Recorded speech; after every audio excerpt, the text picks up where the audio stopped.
A pleasure to meet y'all at last, and welcome back to Video Games That Are Totally Awesome. So, now that we're on to the 6th episode here, I feel like that one thing might as well be pretty clear here. There's been a lot of people that have been wanting me to request certain games, some people that are wanting me to talk about different titles, ones that are actually on the more recent side of things, but let's be real. I do want to dedicate this series mostly towards a lot of the older aspects of gaming that you can't quite get anytime around this point in time. I don't quite know if any of the ATV Off-Road Fury games or Call of Duty Black Ops games or any of the older Call of Duty games in general are going to be made for the PlayStation Plus program or otherwise. Anything that does situate towards more modern consoles, we're probably just going to have to wait and see what they come up with. Until then, though, I've already talked a lot about Black Ops Part 1. And I get the feeling that some people are going to want me to talk a lot more about Black Ops 2. And for those wondering, I've talked quite a good things about Black Ops 3, 4, and 5, perhaps. Maybe I could talk a bit about 6 at some point. Until then, though, we're just going to talk about 2. For the most part, Black Ops 2 takes place way after the time that Black Ops 1 took place. You see, Black Ops 1 was set between the Bay of Pigs invasion in 1961 and the defeat of Dragovich, which took place in either 68 or 69, perhaps. Either way you look at it, Black Ops 2 takes place long after those events. At first, we're given a bit of a glimpse into a somewhat futuristic setting, the year 2025. Well, who would have thought? We're actually in that year now, and the fact that I'm talking about Black Ops 2 today, I almost wonder, is there ever going to be a modern cover of, well, I'll get into that later on. Anyways, though, there's a large teen moving into an old retirement home in which that some young soldiers are moving in as a means of securing an old Frank Woods. Yep, this is the same Frank Woods that we played with long ago when the first game came out. Yeah, the thing is, in the year 2025, he is supposedly 95 years old, retired and handicapped. And a lot of these details will become pretty important later on.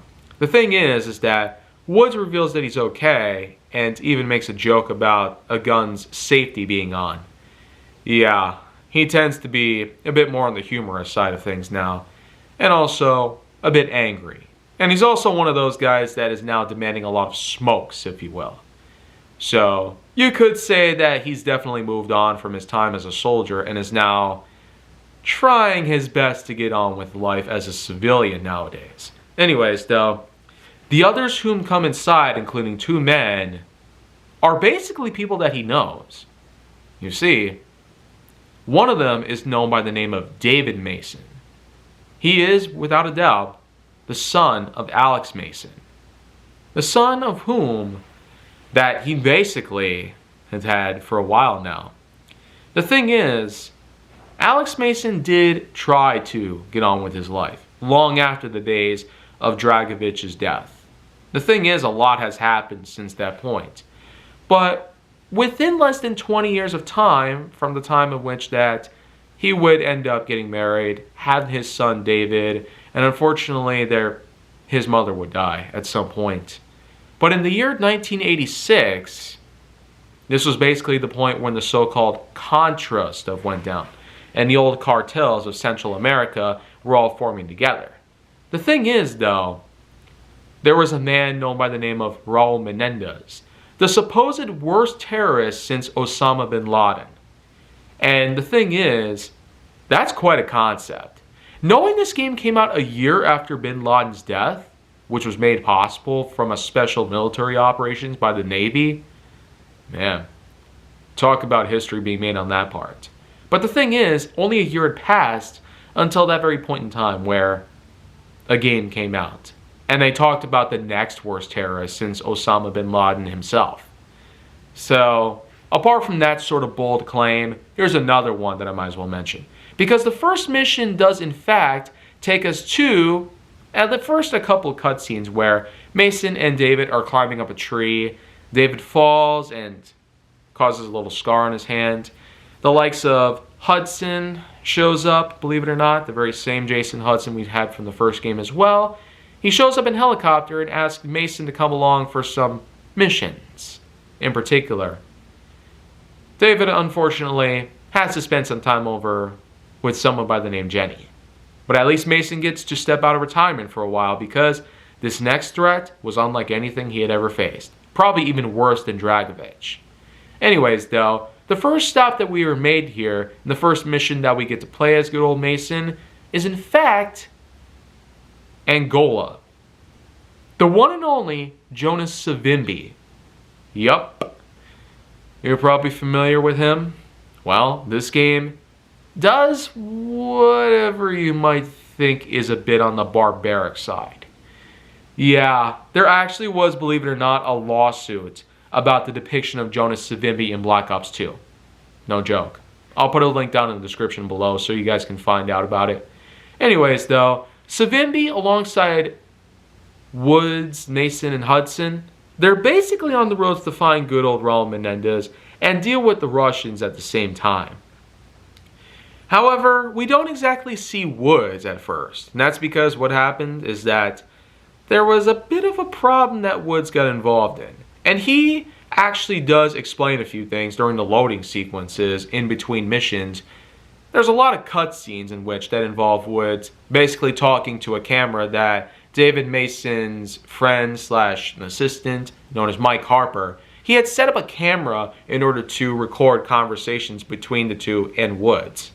Every time they visit him, at least. So they could understand more insights about Raul Menendez, and more importantly, the things about his past that interconnect between his life and their life. So there's a lot of connectivity that we got here, other than the fact that Mason is the son of Alex and therefore is kind of like the nephew to Woods.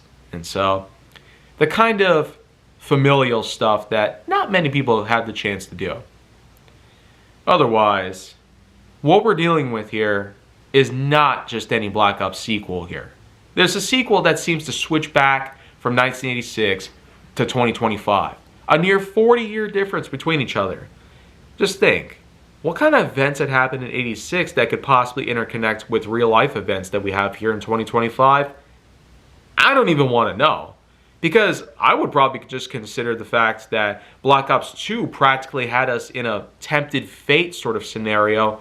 Whereas here, now that we're finally in 2025, we have had kind of an uneventful year thus far. I haven't really seen anything big happen. But the fact is, we're only in the third month now, in March. So I guess we'll probably have to give it some more time before eventually it manifests itself into a much bigger phenomenon than how 2024 had put together. But still, I can't really say for sure that that's basically just common knowledge here. Because some video games are not exactly like Simpsons or whatnot that make such big, bold predictions that most of which manifest into real life phenomenons. So anyways, though, once we're done with our business in Angola, Savimbi does take us along the river in which that we finally see a barge. A barge that supposedly is where Woods is inside, alongside several other bodies. Because Woods himself does explain that what happened was a little thing known as Madhoy Hilton. By the year 1972, a little while after the events that happened in Kravchenko's compound in the first game, you know, where Mason thought that he got blown up along with Kravchenko himself. That's initially how Mason thought Kravchenko died. And Woods basically sacrificed himself for it. Yeah. Of course, this was a bit of a long time coming, knowing that the two would eventually find each other again. But then, of course, there was Woods himself. His whole team that got put together only led down to him. But above all that, it sure is quite an endeavor. I mean, Woods himself is locked inside of a container with decomposing bodies for weeks on end, with no food or water or whatnot. I mean, it's just dreadful. Even worse when you know the fact that even when he's out of there, he doesn't even have enough energy to even swim. I mean, that's really a bit of an underplay of his own power as a soldier and as a character. But that's the main problem that we have with Raul Menendez. He is somehow able to take the best and turn them into the worst. Yeah. That just goes to show we aren't just dealing with any threat here. Unlike Dragovich and whatnot, which their plans were incredible. They were well manifested, but they ultimately failed because of the wiliness of both Mason and Hudson, as well as the attempted sacrifice of Woods, as well as the saboteurship of Reznov and whatnot, and even the words that we heard from Bowman. But anyways, though, once we're out of that mess,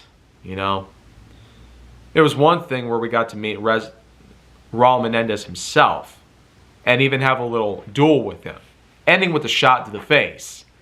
I mean, just like what happened with Kravchenko, Mason was naive enough to think that that's what kills him. But logically, while we know that that's exactly what should happen, one bullet to the head would certainly put anybody out of their misery. Well, unfortunately, not this guy. No, Menendez is just that bold and that unwilling to die. But thankfully we don't see him for a while in the story. But then, of course, they make their getaway, and a helicopter does thankfully show up with Savimbi inside. Woods is thankfully lifted on. Hudson gets shot, but then Woods fires a shot. Wow. Talk about a fast recovery. We, of course, can remember those famous words, right? Well, allow me to remind them to you. You can't kill me. Frank Woods, 1986. That's basically all you need to know. He was not only willing to fight for his life, but he also pulled one shot. And that's how you know that he truly did pull through even the toughest of times that Menendez had put him through. Locking him in that container for weeks on end was certainly a doozy. But it was almost nothing to him. I mean, that was incredible. But we still had a little ways to go here. But we do cut back to 2025, where after what had happened that time, that little meetup with Woods and that little story of what happened in Angola, basically, we do cut over to the country of Myanmar, 2025. This is where we get a good insight at the technological advancements that supposedly occur at this point in time. There's basically some really cool gloves called the nano gloves, which allow for them to climb on the sides of a cliff face and navigate their way through.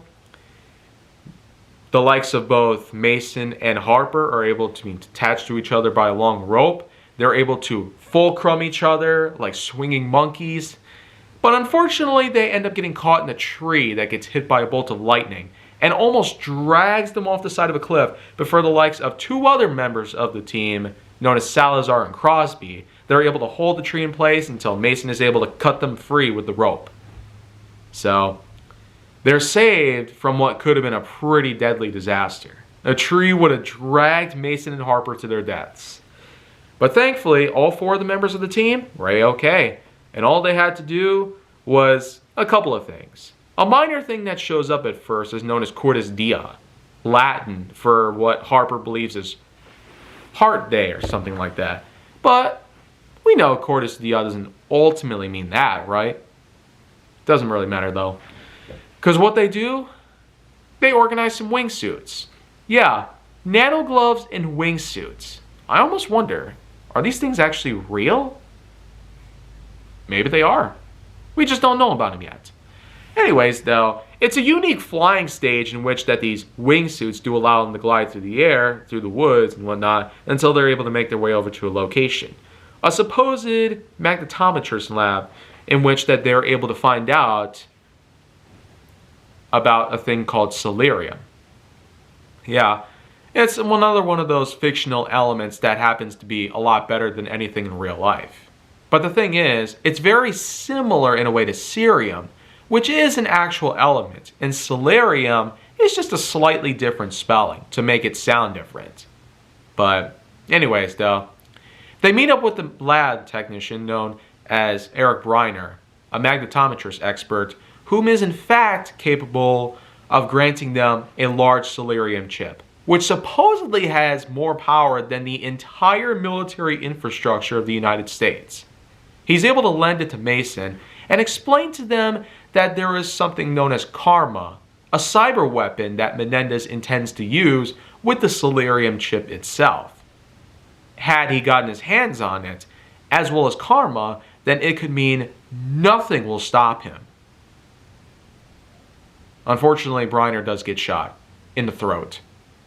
And while everybody is able to fight their way out of there and shoot their way out, avoid the tanks and whatnot, not actual tanks, but they're basically tanks of gas of some sorts. There's even an ASD, a type of small armored vehicle that happens to roam around the area.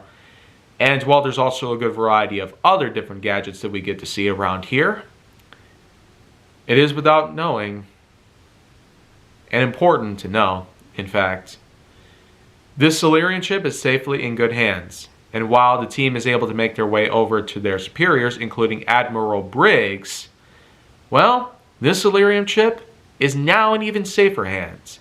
So we can guarantee that Menendez likely won't be getting very far. A sad old pitiful excuse for a man, as Harper describes him, is pretty much what we need to know. This Menendez guy, he's basically treated like some common slob, trash, who needs to be taken down for good. Yeah, that's basically what the modern day government would think. But back then, it was unlike anything. He was definitely a formidable foe. But we do eventually get to hear more about this whole thing, because later on, Afghanistan shows up. 1986 again, as we do get to meet up with good old Woods once again. And while he does talk over a couple of things, including showing an old photo of him and Mason, calling himself handsome and calling Mason ugly, which is kind of funny. Again, Woods has evolved into that kind of person now. He's no longer the crazy, mad soldier of the Vietnam War. He is now just a gentle, kind, and funny old man living in a retirement home, demanding smokes, and is confined to a wheelchair. But again, that part will become important later. Anyways, though, he and Mason grew up with each other in Afghanistan and eventually meet up with some Chinese folks. A man known by the name of Tian Zhao is apparently their contact that Hudson had arranged for them to meet up with. Zhao is able to provide them some horses, so that way they can get on going and meet up with Hudson, along with Mullah Allah, whom is in fact a leader of the Afghan army. Basically, these troops are organizing for what is supposed to be a big assault by the likes of strength in numbers, heavy armor, etc. The Russians are really trying to be more revolting in this game. But really, we happen to focus a lot more on the likes, not just with the Chinese or the American fronts, but we also do have a lot of Central Americans and Russian myths and a number of other things. But the fact that the Middle East is now involved in all this, it does in fact perpetuate / refer to a point where, yes, there were difficulties trying to work with the Middle East in the 1980s. And the thing is, it's really quite a unique piece of history. History that practically put itself on the forefront of American society as we know about it. Because let's forget the fact that there were tons of conflicts involved between the States and the Middle East, especially after 1986. So the thing is, even after all that happened down there, where the Americans, as well as Tian Zhao and the likes of his men, were all able to help Mullah Allah fight his way through against the Russians, and even against the almighty double tank, as I would call it. I mean, 2 main cannons on that thing. And who was operating that thing? Kravchenko. Yeah, he's alive, and he's back, and he's seemingly more formidable than ever. Remember how we beat the crap out of Mason in the first game? Well, we get a similar thing here, but thankfully, he's taken down rather quickly, allowing Mason to get up easily. But unfortunately, the numbers come back to him. Obviously, Frank did have the balls to talk about the codes being implanted in Mason's head, and since then, it has practically been a living hell for Mason. Having to deal with those numbers and having to deal with those that basically put him through all that torture in the first place, the so-called MK Ultra-esque operations and Vorkuta. And then, of course, Reznov, Tricky Vic, as he was nicknamed. The thing is that Allah did, in fact, tie them all up, throw them out into the desert, possibly left for dead. Until a guy on a horse comes by and offers them some saving grace. Kind of meant to be like Reznov. Yeah. Because we do hear more voiceovers on that. Sort of insinuating that the guy on the horse is meant to be Reznov. Because even though Kravchenko was truly taken out for good after an interrogation happened, well, that's not to say that it all went down well. Afterwards, we work with the president of Panama himself. That's right. The likes of Woods, Mason, Hudson, Manuel Noriega, they all venture out to Nicaragua where they suspect that Menendez's cartel is located. And this is actually where we, believe it or not, get to know about Menendez's sister, Josefina.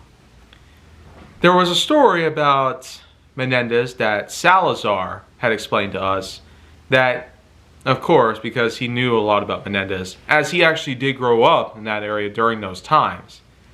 His rise to power happened as a result of a number of things.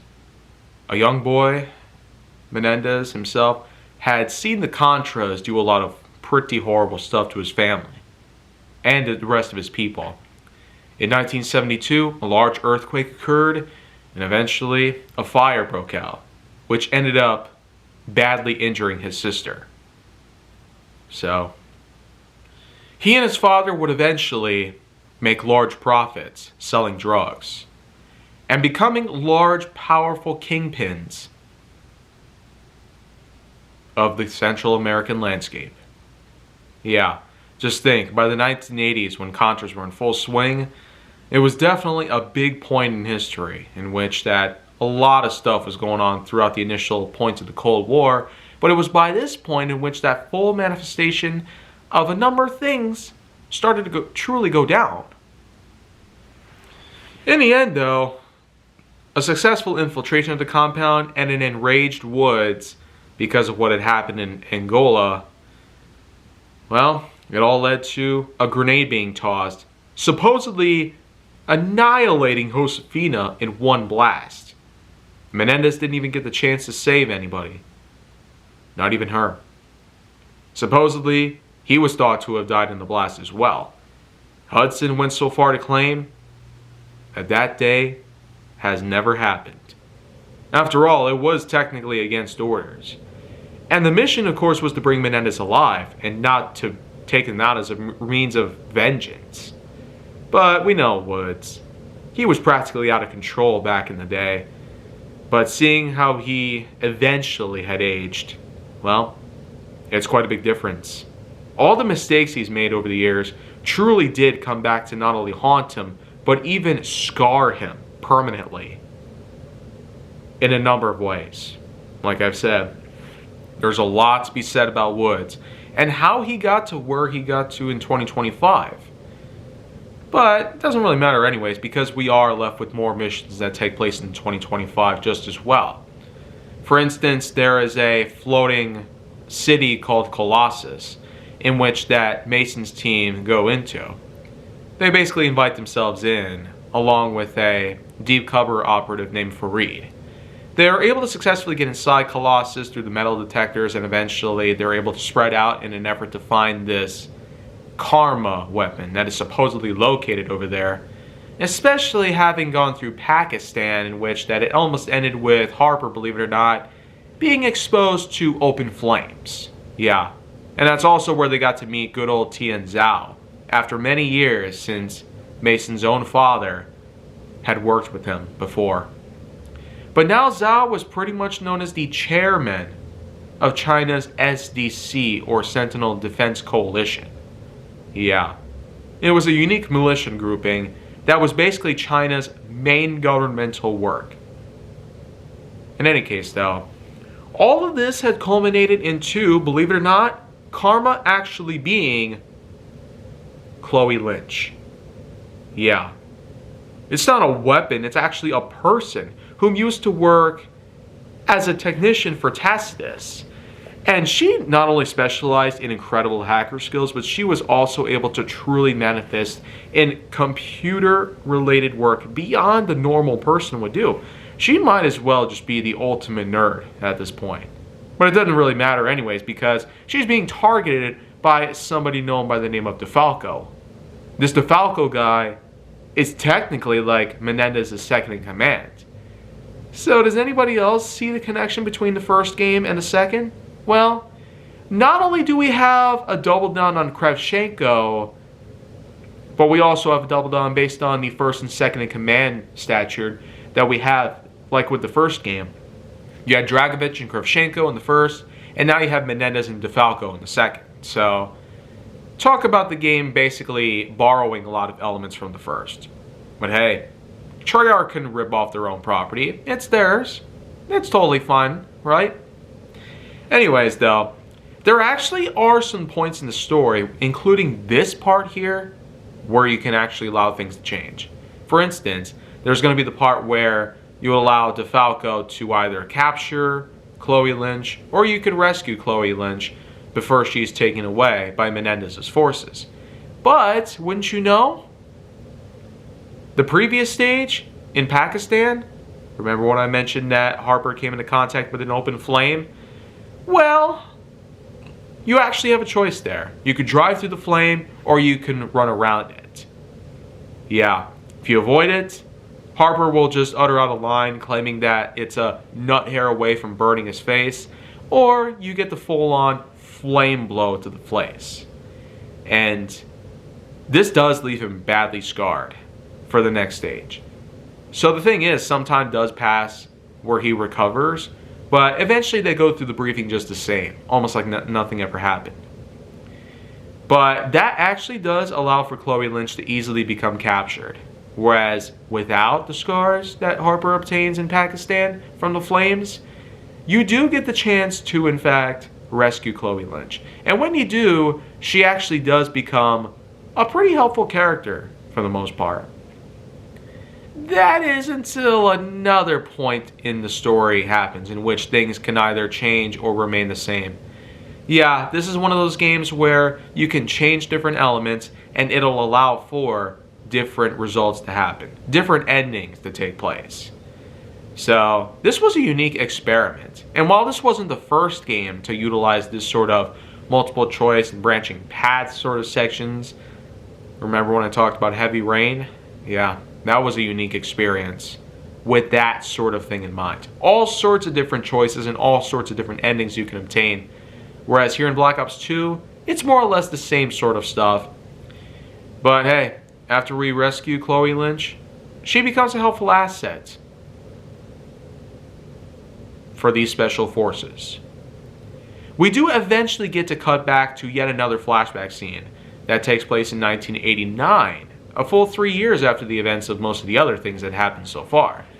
Woods this time explains that Menendez was somehow alive within a year after that supposed grenade blast occurred in Nicaragua, killing Josefina. But this time, Menendez is basically arranging things with Manuel Noriega. Yeah, so Noriega and Menendez are now working together? Talk about being a complete two-face. And this ain't the first time that a two-face action happened. Remember what happened when Allah turned against Woods, Mason, and the others in Afghanistan? Well, this is another case where it happens. 2 times the two-face. Except this time Noriega unfortunately will get what's coming to him, unlike Allah, who was easily able to take down Mason, Woods, and the others, basically. A full-on invasion is made in Panama, but first, there comes a little point where a new character known as Mark McKnight, we do get to meet him at his house where his wife unfortunately is arguing with him based on the operation that's about to ensue, the capturing of Manuel Noriega. As he debriefs with them along with some coldies in the backyard, and a little barbecue basically, before they set out on their mission, what happens is simple. They capture Noriega, destroy his public reputation, minimize the chances of uprisings within his name, and so on and so forth.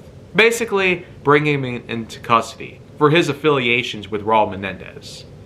So, you might think that it's full-on treason, but really, Noriega's got a little bit more coming to him than just a simple case of treachery by the others. So, but that doesn't really come important here because the whole mission does eventually lead us into a motel where Noriega does get apprehended. He comes out of hiding, gets slammed into a TV, and then forced to sit in a chair.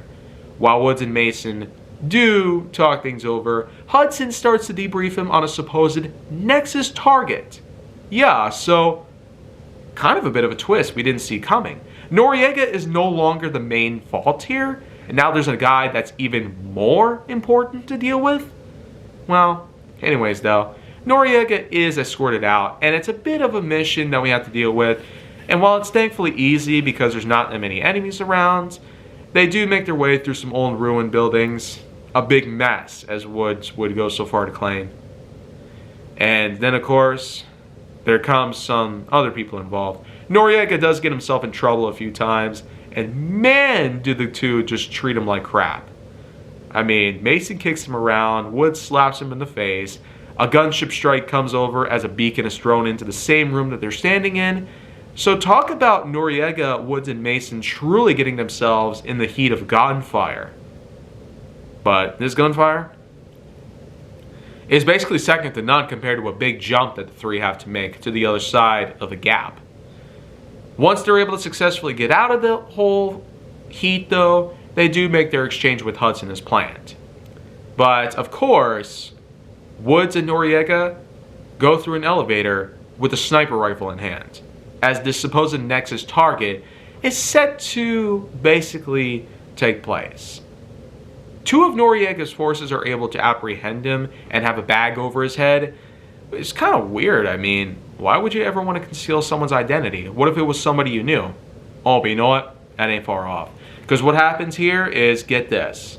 Woods at first attempted to shoot him in the head and end this Nexus target once and for all, whom, as Hudson describes, is Raul Menendez. Yeah. Woods should have been told about it.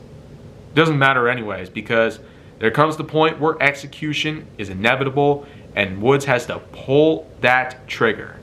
But, depending on what happened in Nicaragua, in that cocaine lab, well, there was actually information connecting Menendez to the CIA.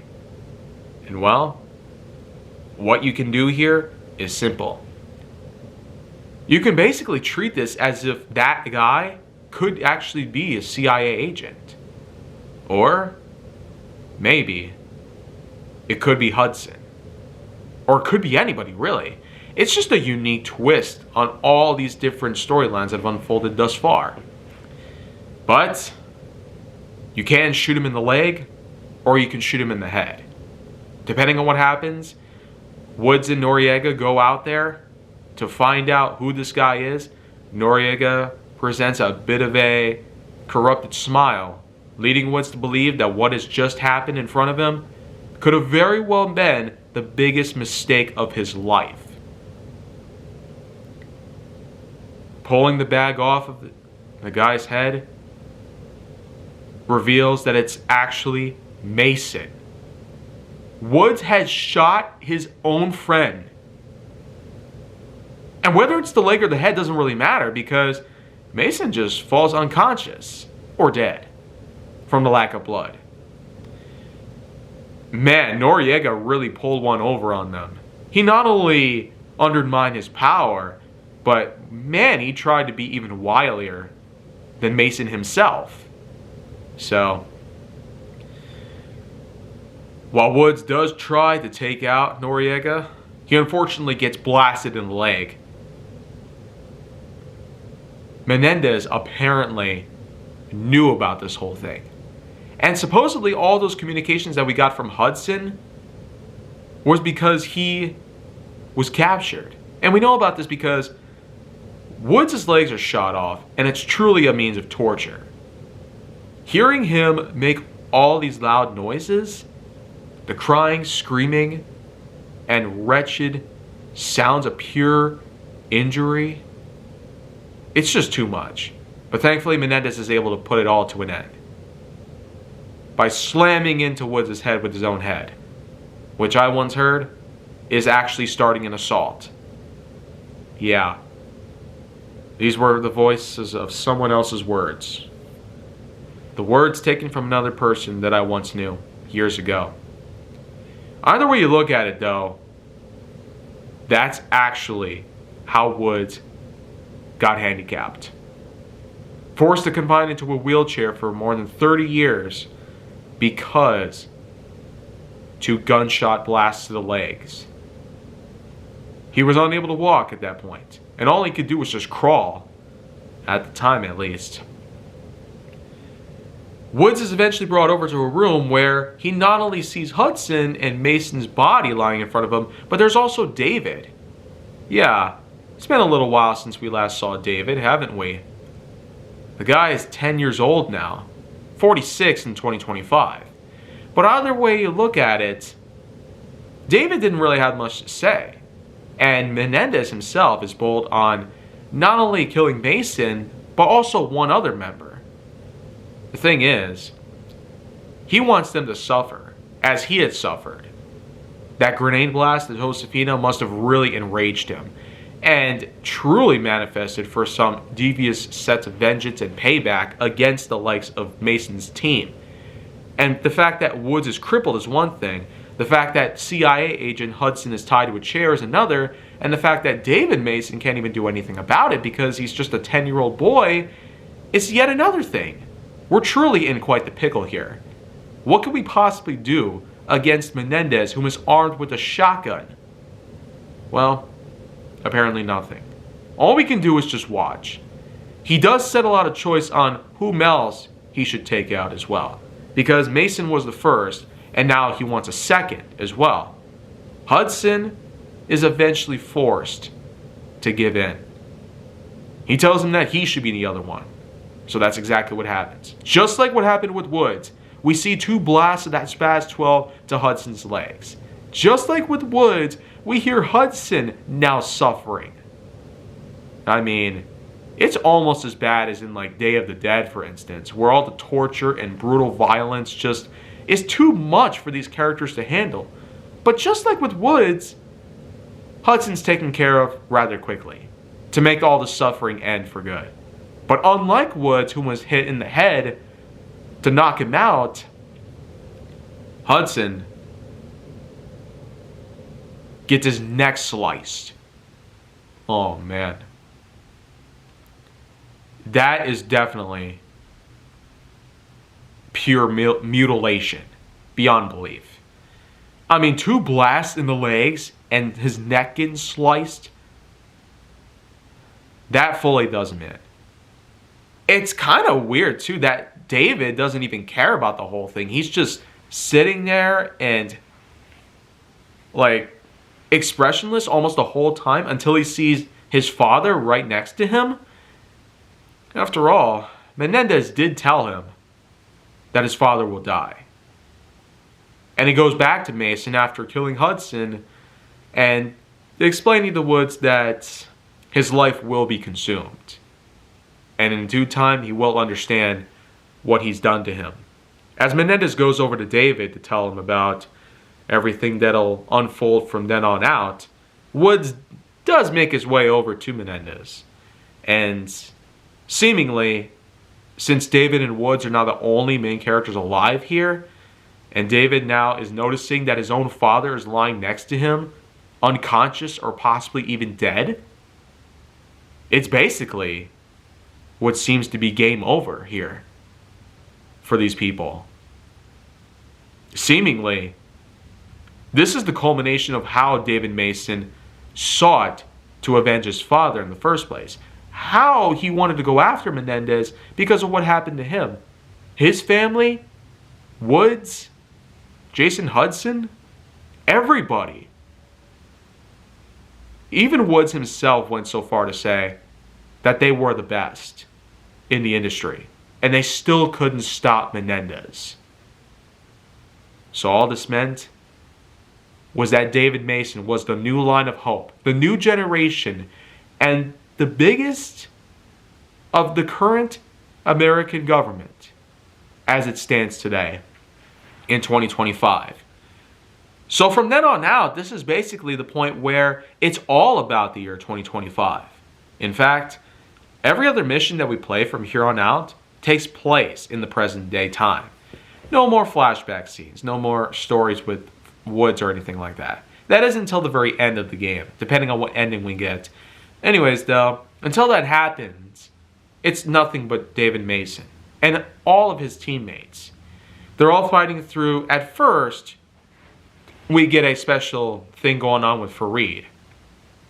Socotra Island, Yemen, is basically the next place here that we get to work with, in which that Admiral Briggs does contact David Mason after they discuss a couple of things on Juneteenth, which is simply known as Freedom Day, the abolition of slavery. Salazar especially puts that together as being June 19th, 2025, the date of which that Menendez intends to initiate the supposed plan of Cortes Dia itself.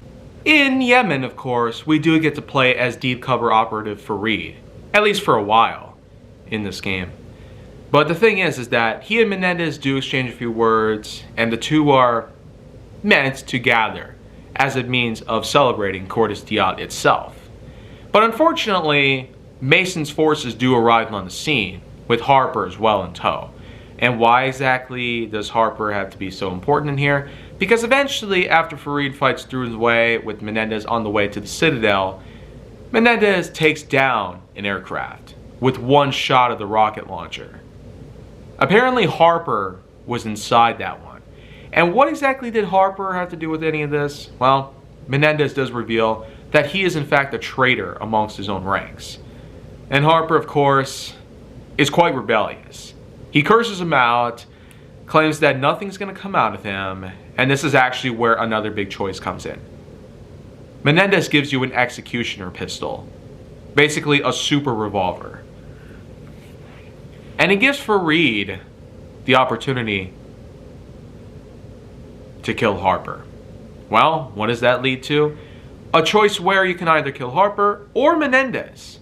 Depending on what happens, Harper will die, or if you think that Menendez will die, you'd be wrong. Because Menendez will pull the gun out and fire a couple shots at Fareed instead, claiming him for betrayal, just as what happened with Harper. And I will say that arguably speaking, going for Harper's death would probably be more beneficial than with Fareed. Of course, Harper is a good man, just as we had seen before.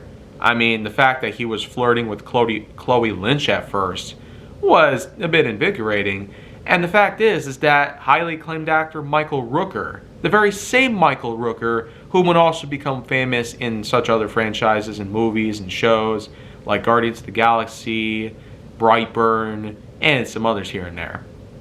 But this was a little while before all that happened. Anyways, though, depending on what you choose, it doesn't really matter all that much, unless we're in the next level. But before then, this is where David Mason comes along, and we get to take over as him this time around. The mission is still rather simple. Go after Menendez and capture him. It eventually becomes successful as we do intercept him sitting inside the cabin of a nearby aircraft, secure him, and bring him over to the USS Obama. Yep, the carrier ship is named after President Barack Obama. Quite impressive, wouldn't you say? And this was literally in the middle of his 8-year-long term. I wonder if he even approved of it.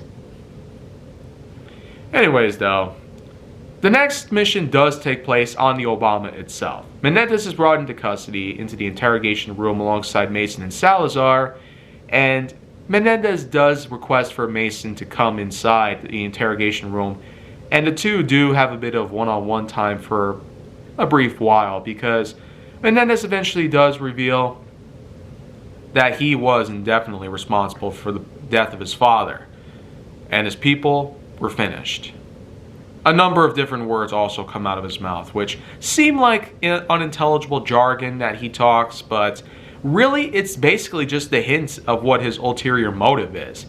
While he practically let himself get captured, it was actually intentional, because he was able to break free from those cuffs and threaten Salazar at gunpoint that if Mason didn't comply, Salazar would die.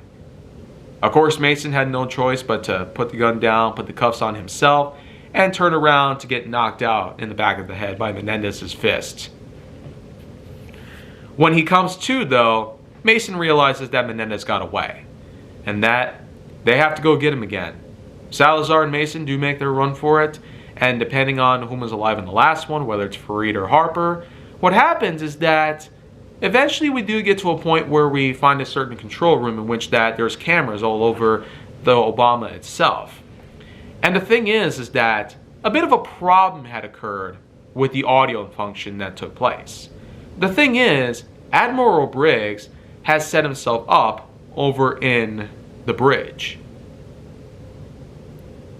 And the server room itself, which Briggs eventually moves down to check on the status of many things, eventually we're led to a camera shot in which that, believe it or not, Menendez is right there outside the server room. And Briggs intends to shut down the security systems and reboot it to get him back online properly. They unfortunately can't communicate with them because for some reason the mic's busted or whatnot, and the camera's pointing at Menendez does eventually lead us to, get this, a time where we can actually play as Menendez. A lot of his private military contractors, or PMCs, are in fact stationed outside the server room just as well. Menendez is only armed with an executioner, but man does he make it work. He threatens Briggs at gunpoint, easily takes a hold of him, and my gosh, talk about really holding a man hostage. Briggs does demand for Salazar to take action, shoot through him if he has to, but instead, holy crap, another horrifying betrayal happens. You know, it was one thing where Menendez blamed Harper for betraying him for what? I don't even want to know. But now Salazar? Oh man, he takes out two of the guys in the room in only a second's time. Man. Of course, it's all slow-mo just to give you the idea that, yes, he is doing what he's doing. And he knows very well that it was awful. Salazar revealed himself that he is, in fact, working with Menendez probably for the whole entire time. And man, is Briggs mad. Well, he can't do much about it now. He's threatened at gunpoint not just by Menendez, but now by Salazar, one of his own. Salazar, though, does hint to Menendez that Briggs is a good man and doesn't deserve to die. But this is also optional. But then again, another optional thing that happens is that if you save Fareed, what happens is that he'll take a bullet from Salazar and save Chloe Lynch. And if he doesn't survive, with Harper living, Chloe will die. But she will, of course, become pretty important later on in the story, no matter what. Not exactly a full-on importance based on the overall outcome of the story's ending, but still, it's an option that you can still take a hold of. Assuming if you went through the last level with either Fareed or Harper living, the thing is that Chloe's fate will be handed over to either character. Harper, unfortunately, ain't with them, unfortunately, but anyways, another option does take place. Either execute Briggs or shoot him in the leg, as Salazar asks you to. But this is also something that doesn't entirely affect the game as much. Because the thing is, while Briggs is still a highly valued member of Mason's team, he still can technically be saved in a way. Getting shot in the leg means he can be transported to sick bay. And when Mason eventually makes his way over to the server room after finding out that, believe it or not, Salazar is now working for the enemy, Menendez's overall plan, he had smuggled a chip on board. And Mason finds out that it was Solarium, the same material that magnetometrist Eric Briner handed to them earlier in Myanmar. The thing is, this chip has now hacked the entire server system of the USS Obama, and all of the drones are now under Menendez's own control. Basically, this was his plan the whole time. The ship is now a dead zone. All they can do now is abandon ship. Of course, it goes without showing, Salazar did surrender as soon as it was done. And David catches up to him, and gosh, just like with Briggs, he's also rather upset. And just like before, there's multiple outcomes to this. If Salazar gets captured by Mason, he can live, but it gets taken to custody. And if Harper has lived from the last level, he executes him. So Salazar lives or dies, Chloe lives or dies, Farid lives or dies. Yeah, there's just a lot of different choices you make in this story that'll wholly affect different outcomes. But it doesn't exactly give us all the many endings to work with, unlike with Heavy Rain, for instance, where there's always these types of choices that eventually lead to totally different outcomes and an ending that becomes wholly different. Anyways, though, with the next level, we're eventually led to, wouldn't you know, a rescuing of the President of the United States. Yeah, because Barack Obama served between 2009 and 2017, the thing is, in 2025, what do they think would be the president? Or who do they think would be the president? Well, it's somebody known by the name of Bosworth. She's seemingly the female president, but might as well add, we got so close to having a female president in real life for 2025, but that didn't quite happen, did it? Otherwise, it's basically just the mission of rescuing the president, keeping her safe and out of harm's way, and eventually gets so bold that you actually see David Mason get unconscious multiple times. I mean, the guy just comes in and out of consciousness several times in that one level. And it gets even more crazy when you realize that all the drones are now under Menendez's control. An entire overpass collapses. David eventually takes a hold of a jet and controls it himself. And eventually gets so damaged that he injects himself and flies out of the cabin of the jet before it blows up. Man, it's full-on pandemonium in the stage. But the next stage, the final stage in the entire game's campaign mode, situates us in the country of Haiti. Yeah, the country of Haiti is seen as the final place in which that Menendez's journey for domination, revenge, enactment against the United States and the rest of the world. This is his final point, in which that the military members of Mason and otherwise are all set out to go after him and capture him once and for all, or whatever really. They must stop Menendez before all of this goes into effect. Either way you look at it though, the team that goes into the building in question, in which that Mason is able to intercept a broadcast that Menendez himself has put together, it turns out he has initiated his plan. The drones are all in full effect, and a number of horrific incidences have already occurred. But in a twist, the drones all self-destruct. So, why did Menendez destroy all the drones that he worked so hard to take control of? Well, I guess you could say it could be to prevent them from getting back control of their own drones, or it could be because the destruction of all these drones meant that nothing can stop him now. And all of this technology that the military had gotten a hold of that was now under his control is all gone.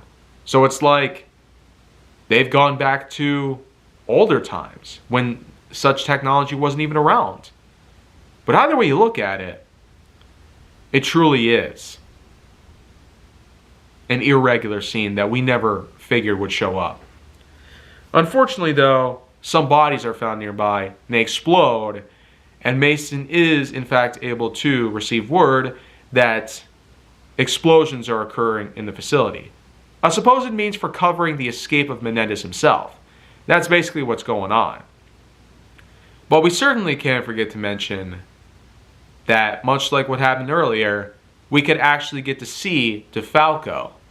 In fact, this was apparent throughout the whole game itself.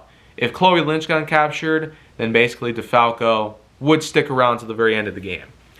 He and Mason would don uniforms of Mason's men and would basically pretend like they are some of his own. Yeah, they would try to make their escape through some doors, and while there are people out there trying to stop him, many of them fail.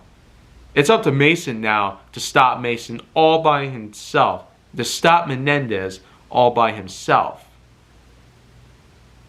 So, what happens? Mason eventually runs into a room where it explodes, he falls through, and eventually is left hanging onto a metal pipe. And this bar does serve as a unique surveying point for where he can see Menendez right in front of him, and eventually he notices a gun. He drops down, slides through the floor, picks it up, and takes out all the enemies, eventually coming into contact with Menendez in an epic slide, stabbing him in the leg and in the shoulder. Basically, disorienting Menendez enough for Mason to put him in a hold. A gun to the head, and this is where we get our final choice. To either shoot him or capture him. Depending on what you do, basically the shot will leave him dead, quite obviously. And if you capture him, it'll basically be the same as before. But we do get to hear some more words come out of him.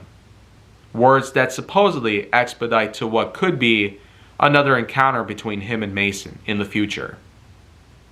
Where he says something along the lines of, "I will see you in 1 year," as in 2026. I almost wonder, could another Black Ops game like that be around? Or at least a DLC where that does occur? But that wouldn't matter because that never happened. Anyways, though, the day is won by good old David Mason. He's practically avenged his father by this point, and by some extension, Woods, Hudson, and many of the other people that were very well affected by Menendez's power over the many years that have passed since the 1980s. It had been a long time coming, but Menendez is well into his 60s, and the thing is, he has definitely come to the end of his own road, in custody and possibly incarcerated for life, for all that he's done.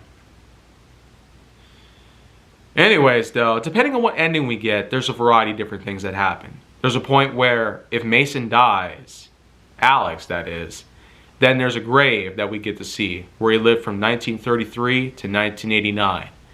And if he's alive, then there's a unique twist ending in which that Mason comes back, now 92 years old, and meeting up with Woods for the first time in more than 30 years. It's a pretty funny ending nonetheless. And it's also a unique way for Alex and David to see each other, father and son, for the first time in a long time just as well.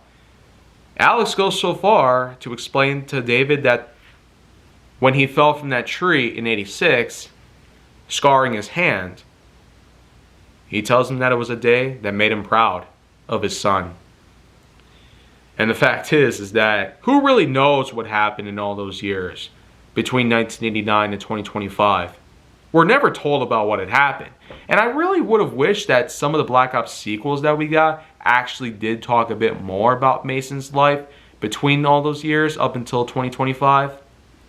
But that's also something that never happened either, right? There's also the ending where there could be different things between the American and the Chinese, or between the Americans and the Russian forces. There could also be the things going on with President Bosworth, or when there's a YouTube video of Menendez himself leaving behind a long-term message that explains about Cortes Dia and his overall plans for supposed domination when it was initiated. Some of the comments did highlight that Cortes Dia apparently translates to Judgment Day, which seemingly is more possible than something like Heart Day, wouldn't you think? There's also an ending where Menendez is able to break out of his own cell and go after Woods. And man, is it brutal. I mean, he snaps a guy by the neck and eventually slits Woods' throat and puts him in the bed. And eventually, he goes over to his sister's grave and lights himself on fire. My gosh. Wow. Like, I'm glad I never got that ending as a kid. Otherwise, that would have been really horrible for me to see. At 13 years old, yeah, don't ask me how I know that would be possible. Anyways, though, so many things that I could talk about in this game. But hey, I haven't even talked about the multiplayer mode or the zombies mode. Because you can't have Black Ops games or Call of Duty in general without those, right? Anyways, it's arguable that the multiplayer mode in Black Ops 2 is probably one of the best that was ever put together in history. One of the best. Because even in recent Call of Duty games, we've still had some great selections based on maps, including the variety of different locations, as well as different ideas on what they could possibly use for. And depending on what maps you chose, there was a lot of memorable spots in which that people could use as vantage points to gain advantage over other players, or as other teammates would also begin to use as well. There's sniping positions, positions that you can use as cover, positions that you can camp in, as they refer to, where you back into a corner and just shoot everybody from within, etc., etc. There's a nice variety of weapons to choose from, lethal and tactical grenades, pretty much. There's also different skill sets that you can put together, depending on how much XP that you have and what level or rank that you're in. There's also a good amount of exclusive weapons, DLCs that you can get as well, including a map called Magma. And then, of course, there's the Zombies mode.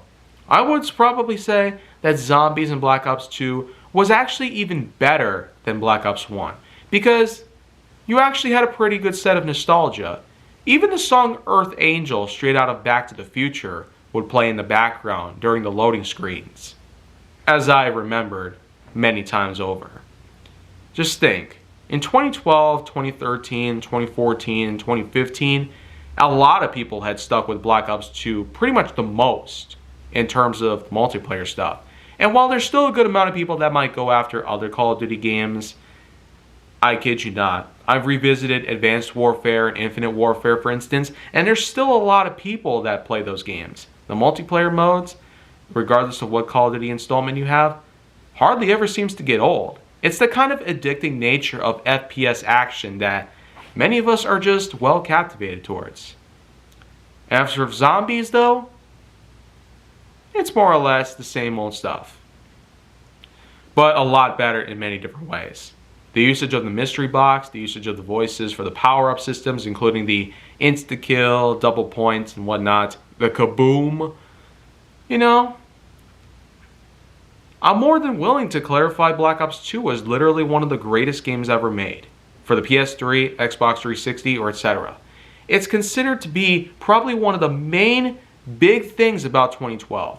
And just think, a couple years later, a lot of people thought the world was going to end. I mean, Black Ops 2 was at least an amazing title to have gone out with if the world would have actually ended in 2012. So, just a few months later. But, other way you look at it,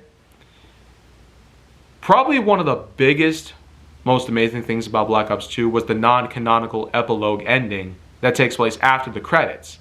You see, depending on which ending you get, you actually get a special bonus at the end of the game. It's non-canon, obviously, but it's a pretty funny epilogue in which that a rock concert is held with Avenged Sevenfold. The song Carried On was basically an exclusive made for the Black Ops 2 soundtrack. And the soundtrack itself by Jack Wall was pretty awesome, by any means. Probably one of the best video game soundtracks ever. And Avenged Sevenfold having their own song put in the soundtrack as well, as well as another song called Shepherd of Fire, which would come along with 2013 Zombies DLC. It was just all perfect. I kid you not. Black Ops 2 was absolutely perfect. Yeah, no doubt about it. You got an almost perfect follow-up to the storyline that unfolded in the first Black Ops game, probably even better. Switching between the 80s and the slobbering 20s just truly felt like the past and the future, mixed in with some bits of the present, which was at the time in 2012, but here we are, actually in the year 2025. But I guess one thing is to be concerned with, though. Are we still going to go through Cortes Dia just as what happened in the game? Is there actually going to be a guy from the Central America that is actually going to be like Menendez? Who really knows? Anyways, though, 9.9 out of 10.1. So even better than the first game in many different ways possible. Wow. I gotta say, I definitely put a lot of time together to make this episode possible. And I am more than satisfied with how I put it all together. The fact is, we've definitely had a lot of time since the game itself came out. And the fact is, it's probably like with the first game. It could be old enough to be considered a classic by this point. Or even old enough for the angry video game nerd to review. We'll just have to wait and see how that folds.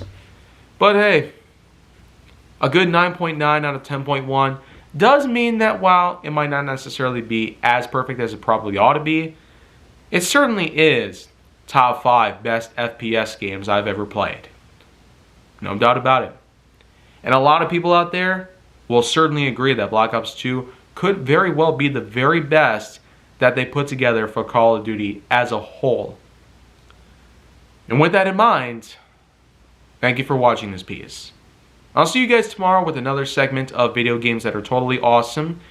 And as always, make sure to like, subscribe, comment, follow me wherever you can find me, and stay on the Hollywood side for more.